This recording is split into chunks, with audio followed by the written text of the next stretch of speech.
Thank you all for coming to see these remarkable drawings. They're quite extraordinary. We're very honoured to host a show of Gerda's and to have Catherine Marshall introduce the work. Both are members of Nakailika, which means variously wise women or witches. They're a collective of 8 women dedicated to exploring collaborative practice. And there are 2 other kayaks in the room, so watch your back. I'd love to welcome Rachel Parry, who seeded the notion of this show, and I thank her very much for that. And Terry Rudin, another filmmaker, as part of the collective. I leave it to Catherine and Gerda to discuss the work. And I'm sure they'll be very happy to take questions later. Thank you, Robert. Not at all. Well, if Robert is honoured to have Gerda's work on show here, we are all honoured to have Gerda in the kayaks. And we're as honoured as he is to just be at an exhibition of her work like this. I can't tell you just how much I admire Gerda's work and have done for 30 years now, I suppose. About 30 years. Yeah, so I don't know where to begin talking about it. And how much of a conversation will we have? You know, can I pull you in to talk about it, to correct me as I go? I don't really need to talk. I think you are much better, so I can answer things, but I no, leave you it to can you. also correct if I get anything wrong. That'll be good. Okay. So maybe the first, something to say about her work that I can't really illustrate, but you can get a sense of it from the work here, is to talk about a piece of work that isn't actually here. And that is a piece that she made when us kayaks got together for the first time in Ballinglen in the artist's residency programme during COVID in 2020, September 2020.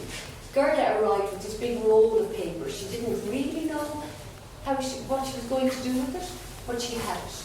So it took a day or 2 for the paper to flatten out. It turned out to be, I think, about 2.3 metres by about 1.6 or something. Anyway, the size of this wall, the size from here up, about that size.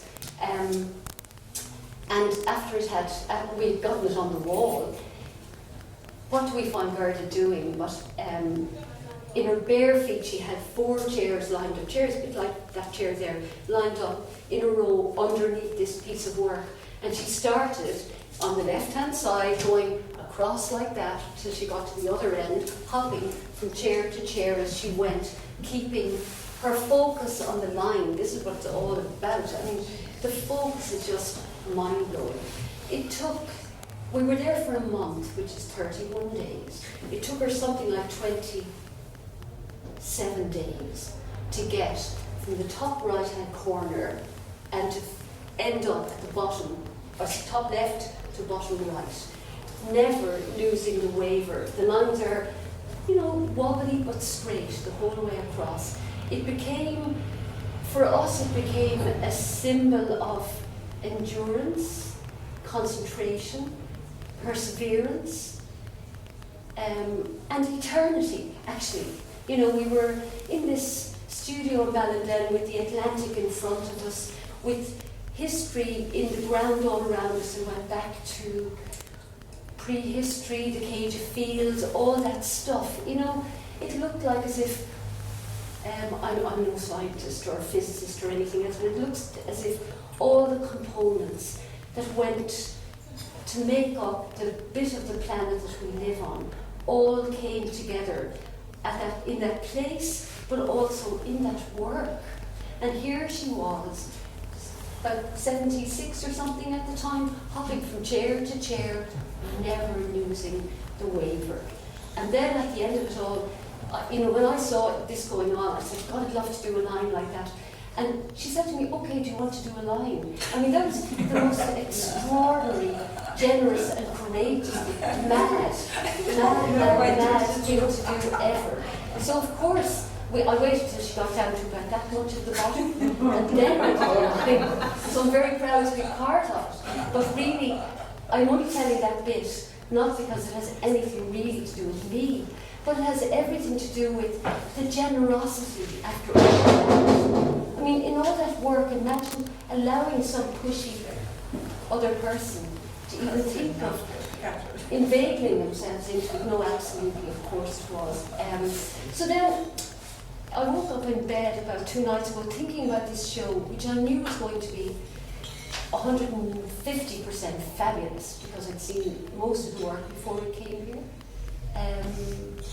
But it looks fantastic in this space. And I saw in Gerda's small studio, you know, stack after stack, pulling things out and looking. It's wonderful when you see it hanging. So congratulations again, Robert and Lucy, for taking this show on.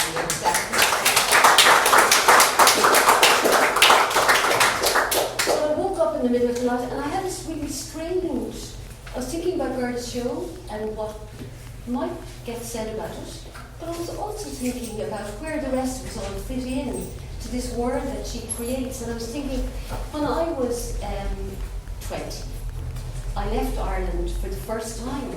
I went to America as a J1 student to work up in the Catskill Mountains, or some, as you do as a 20-year-old back in 1971. So I remember arriving in America and thinking New York was huge.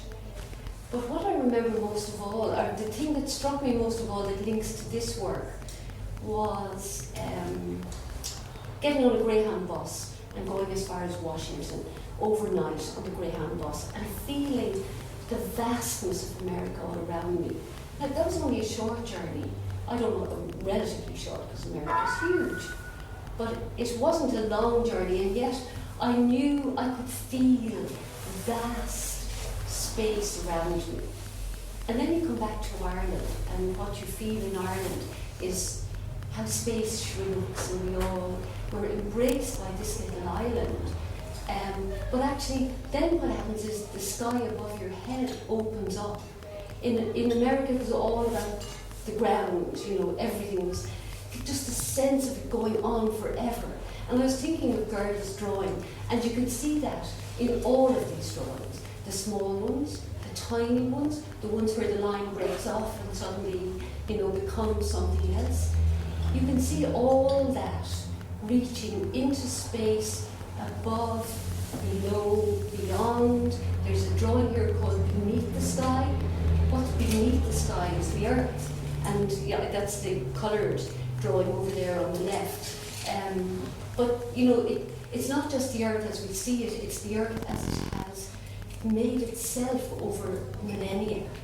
And then there's the sky above. So in Ireland then, around that time, no, much later than my trip to America, but in the 90s when I first knew her, she was also doing very large works, but it was mad, energetic work that just, the energy just flowed out of it. And it was again the sky above with the Atlantic winds blowing it, murmurations of birds, rage coming from out of us because we're caught up in this tiny little island and sometimes it's really claustrophobic and you want to get off it. There's all of those things. So what can we say about work like this? It's stubbornly abstract, and yet it brings all of these things into it. So, Gerda, if I said anything wrong, well, would you like to say a few words, and then the two of us will declare your exhibition open? I don't know what to say about the work, really. It's very hard to explain. It's very intuitive and stubborn in a way, in its concentration and abstraction.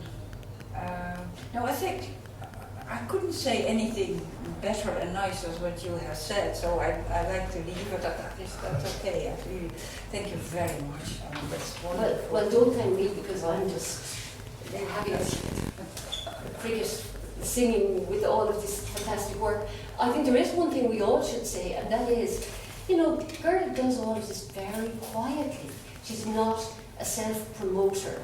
And so, again, thanks to Robert and Lucy for giving her this solo show. We want to make sure that a few more of those happen and that the word gets out about this. We want to make sure that the people who are, I think, the best artists in the country are still beavering away, doing what they do, just persevering for the joy of it, and not to be necessarily making headlines with it, just making good work all the time. It's just, it makes you believe in life, doesn't it?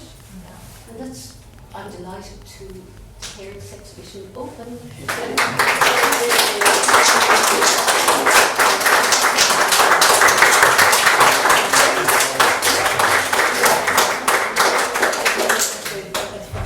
Does anyone have any questions? Oh, yeah. Can I ask Gerda about mycelium and the Oh, yeah, network? yeah. Mycelium is, you probably know about that, it's a fungal network under the soil.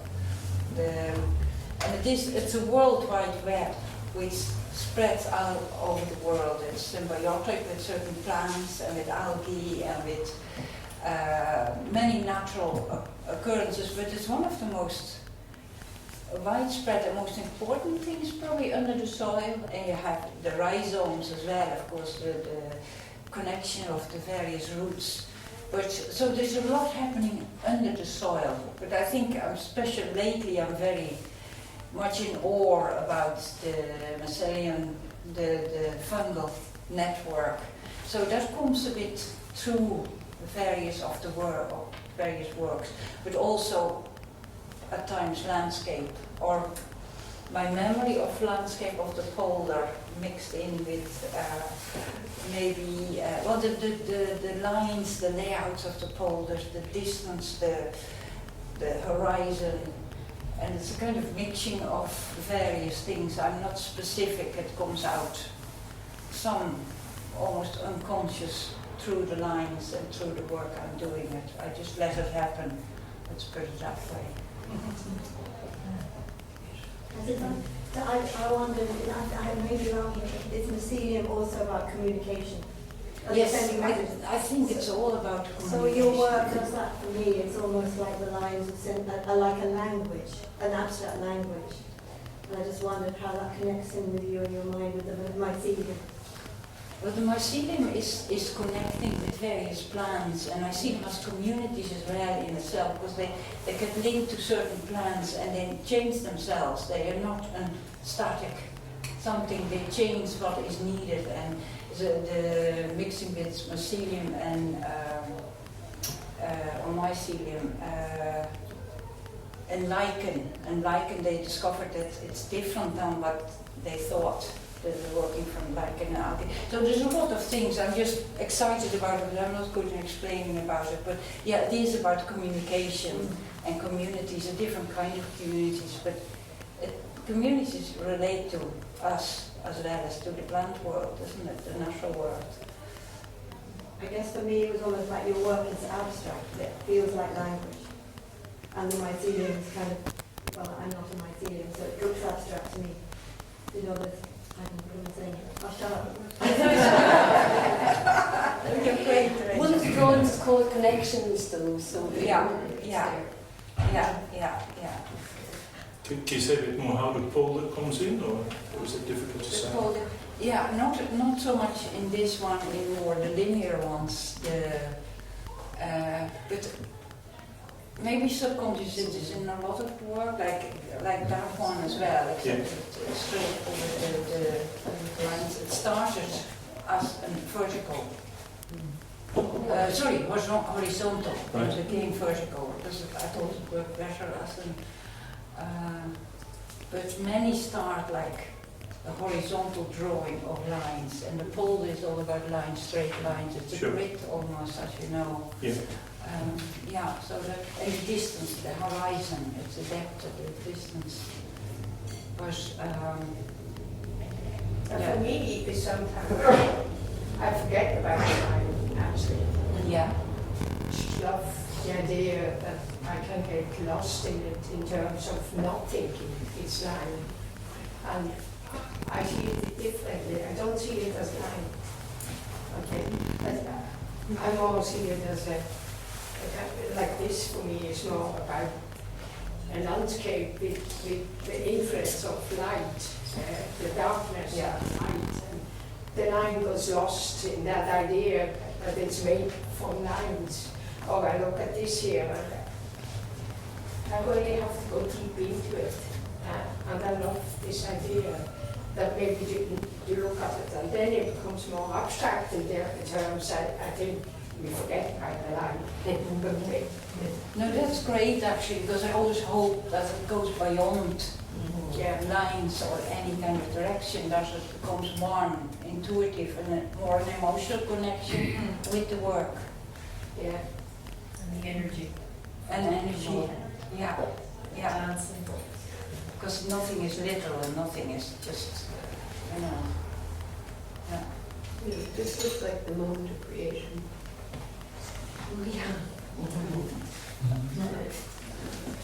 Gerda, when you start off your work, do you have a vision of the end, or is it a start point and everything kind of goes more organically towards the finished one? Yeah, I don't have an exact fix, and I don't want to have that either, because every line is new, every part of the line, I'm still totally involved in what I'm doing, and I go with it, what is happening. So it's unexpected often what comes out of it, you know? Yeah. Thank you.